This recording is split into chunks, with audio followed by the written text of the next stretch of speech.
parecia um tapete vermelho de Castelo Real, quilométrico. Blá, blá, blá, blá, blá, blá, blá, blá,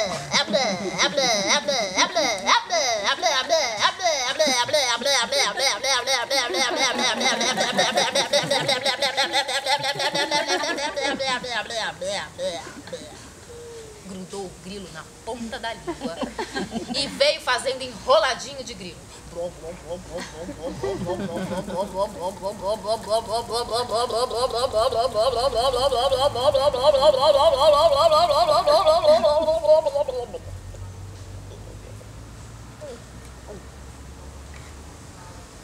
Papou o grilo. Só que na barriga de Dom Maracujá, o grilo.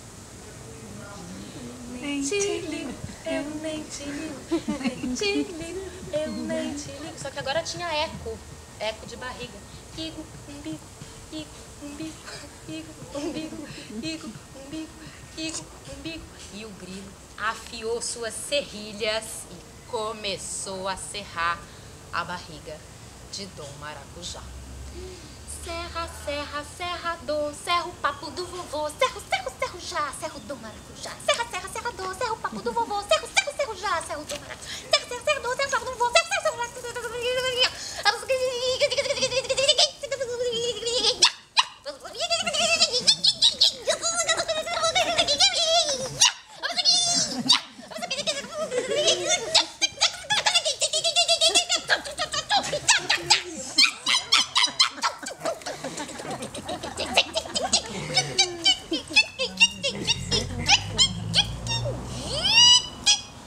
abriu uma portinha no umbigo e pulou pra fora.